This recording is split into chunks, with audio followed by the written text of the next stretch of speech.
Class 10 की प्रश्नावली 12.2 के बारे में पढ़ेंगे। तो 12.2 के अंदर अपन को दिया गया है त्रिज्यीय खंड और वर्तखंड की क्षेत्रफल। तो सबसे पहले देखते हैं कि त्रिज्यीय खंड और वर्तखंड क्या होते हैं। और यहाँ पे प्रश्नावली है वर्त। तो त्रिज्यीय खंड और वर्तखंड किससे भाग होगी? वर्त की। तो त्रिज्यीय खंड लेते हैं सबसे पहले।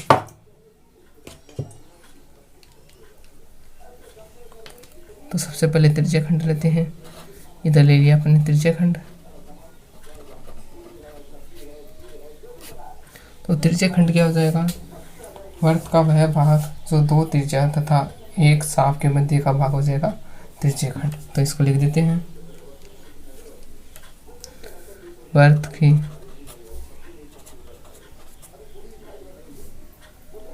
या वर्त का वह भाग जो दो त्रिज्या हो और एक चाप के मध्य का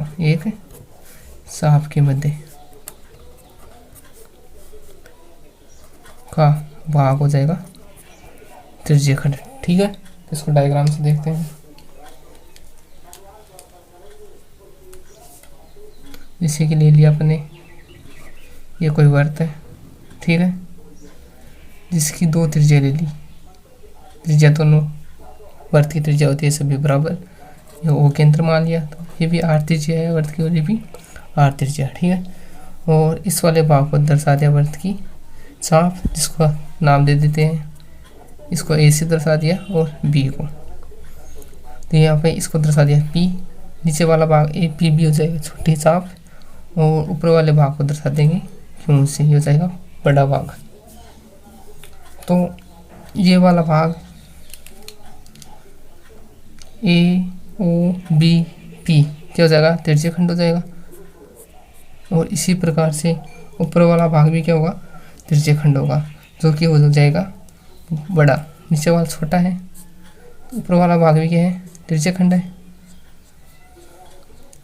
नीचे वाले भाग ए ओ बी पी को कहेंगे लघु त्रिज्यीय खंड। तो यहाँ से क्या जगह ए ओ पी बी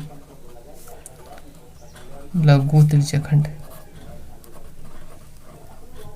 क्योंकि ये वाला भाग छोटा है तो ये हो जाएगा लघु। और इसी पर ऊपर वाला ए क्यू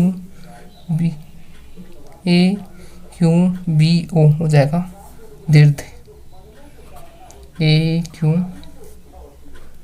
बी ओ हो जाएगा दीर्घ त्रिज्यीय खंड हो जाएगा।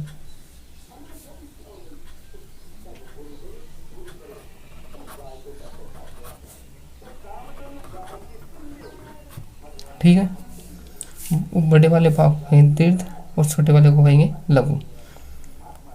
और इसी प्रकार से वर्तखंड होता है। दूसरा भाग लेंगे अपन वर्तखंड।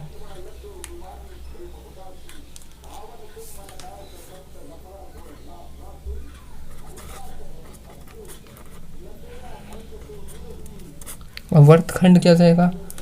वर्त का वह भाग जो एक चाप तथा एक जीवा के मध्य को भाग का हो जाएगा वर्तखंड। तो इसको भी लिख देते हैं परिभाषा से। वर्त का वह भाग जो एक जीवा तथा संगत चाप के मध्य का भाग होगा वर्तखंड। तो इसको डायग्राम से देखते हैं। जैसे कि ये वर्त बना लिया अपने कोई। तो यहाँ पे क्या लेना अपने वर्त का वह भाग जो एक जीवा, तो कोई एक जीवा ले लेते हैं। जैसे ये मान लिया ए बी क्या है? जीवा है, और तथा संगत चाप। तो नीचे वाली भाग क्या जाएगा? इसका संगत चाप हो जाएगा, जिसको दे देते हैं नाम कोई। वर्त का केंद्र मान लिया हो, तो ये नीचे वाली रेखा हो जाएगी संगत चाप। तो यहाँ पे ये छायांकित भाग क्या हो जाएगा? वर्तखंड हो जाएगा। छोटा वाला भाग है तो लघु, और ऊपर वाला भाग हो जाएगा बड़ा वाला भाग हो जाएगा दीर्घ। तो ऊपर वाले भाग को ब्लैक से दर्शा देते हैं। ये हो जाएगा दीर्घवृत्त खंड। नीचे वाला आ जाएगा लघु और ऊपर वाला हो जाएगा दीर्घ। ठीक है, और क्या है वर्तखंड।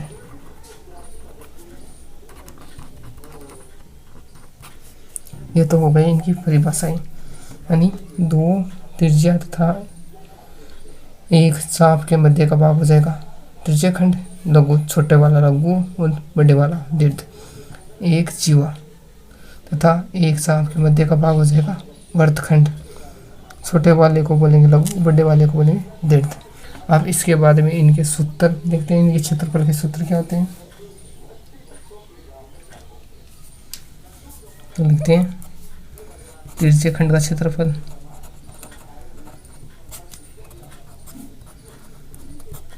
तो इसको देखते हैं, इसका सूत्र क्या होगा।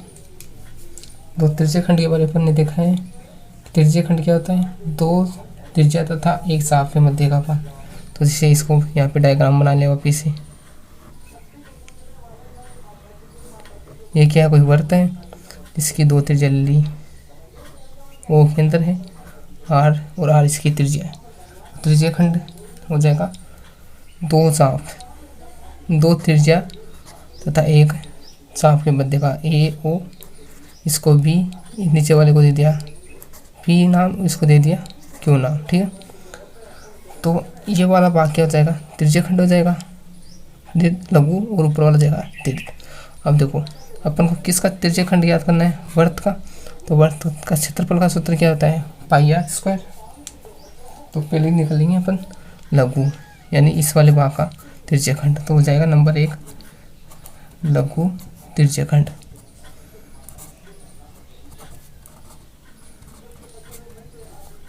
लघु त्रिज्या खंड में यानी नीचे वाला भाग छोटा।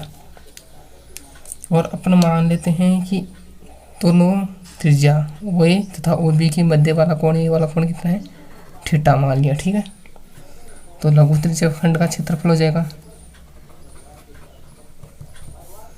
क्या होगा, सबसे पहले लिखेंगे वर्त का क्षेत्रफल, क्योंकि वर्त के अंदर ले रहे हैं। तो वर्त का क्षेत्रफल क्या हो जाएगा पाई आर स्क्वायर,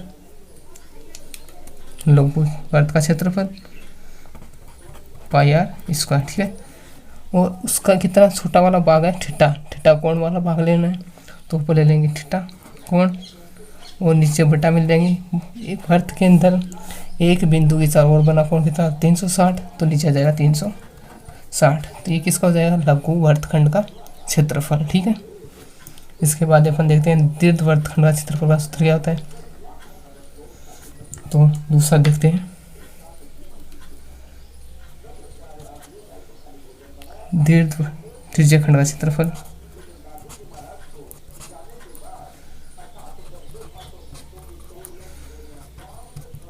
तो इसका सूत्र क्या हो जाएगा, देखो दीर्घ के लिए वर्त का क्षेत्रफल का सूत्र होता है पाई आर स्क्वायर गुणा, अब देखो ये वाला कोण थीटा है नीचे वाला, तो ऊपर वाला क्या हो जाएगा, ऊपर वाला कोण हो जाएगा 360 में थीटा घटाएंगे 360 माइनस थीटा, तो कोण हो जाएगा यहाँ पे 360 माइनस थीटा। और अपन में क्या जाएगा, पूरा कोण कितना होता है 360, क्योंकि ऊपर वाला भाग ही लेना अपन को, तो बटे में आ जाएगा 360। तो ये क्या जाएगा दीर्घ त्रिज्या खंड का क्षेत्रफल। और इसका एक दूसरा फॉर्मूला और होता है, वो भी लिख लेते हैं, या इसको ऐसे भी लिख सकते हैं अपन। दूसरा फॉर्मूला लिखिए तो यहाँ और लिखा देते हैं। और देखो दूसरा फॉर्मूला क्या हो जाएगा, ये क्या है पूरा एक वर्त है, वर्त के क्षेत्रफल में से छोटे वाले का घटा देंगे तो ऊपर क्या बचेगा दीर्घ त्रिज्या खंड। तो इसका सूत्र हो जाएगा दूसरा वर्त का क्षेत्रफल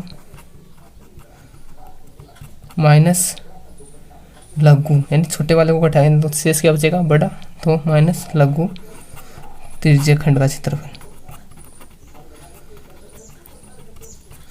बराबर क्या हो जाएगा, वर्त का क्षेत्रफल क्या होता है पाई आर स्क्वायर, और लघु का क्या हो जाएगा अभी देखा अपन ने थीटा बटे 360 इंटू पाई आर स्क्वायर। ठीक है, ये भी किसका सूत्र है दीर्घ त्रिज्या खंड का सूत्र है। अब इसके बाद में अपन देखते हैं वर्तखंड का क्षेत्रफल का सूत्र क्या होता है।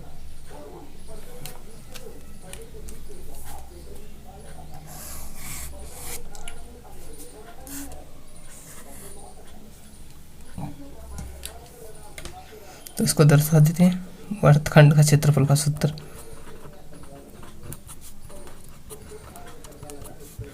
तो वर्तखंड में पहला हो जाएगा लघु वर्तखंड।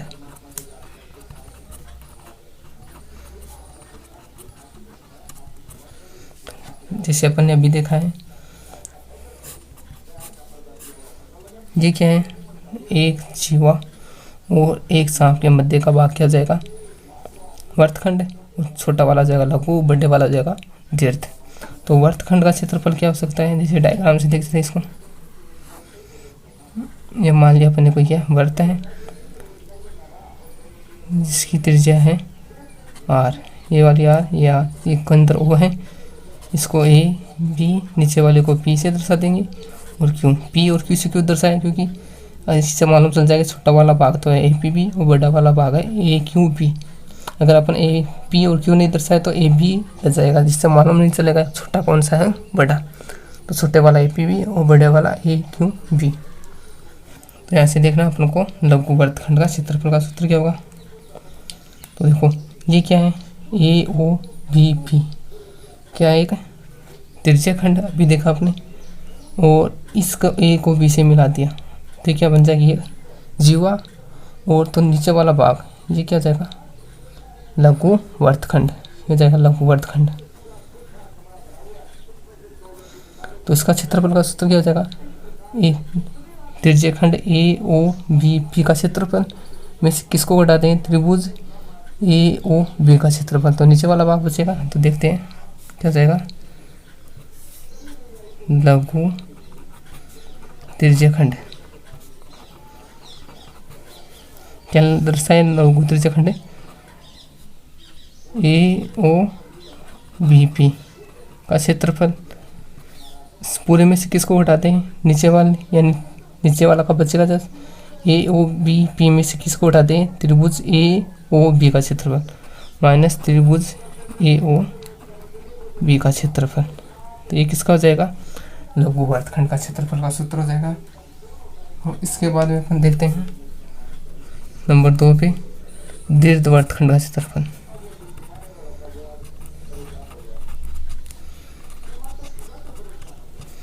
दीर्घ का क्या हो जाएगा, इसी प्रकार जैसे अपने दीर्घ त्रिज्या खंड का देखा था, क्या करना है, वर्त के क्षेत्रफल में किसको घटाया था, लघु त्रिज्या खंड का क्षेत्रफल को। तो इस बार क्या कर देंगे, वर्त के क्षेत्रफल में किसकी घटा देंगे, लघु वर्तखंड के क्षेत्रफल को। तो क्या हो जाएगा,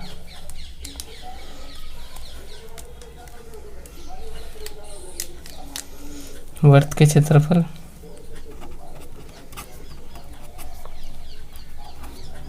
वर्त का क्षेत्रफल, पूरे वर्त का क्षेत्रफल में से किसको घटा दें, लघु वर्तखंड। तो क्या बचेगा, शेष दीर्घ, तो माइनस लघु वर्तखंड।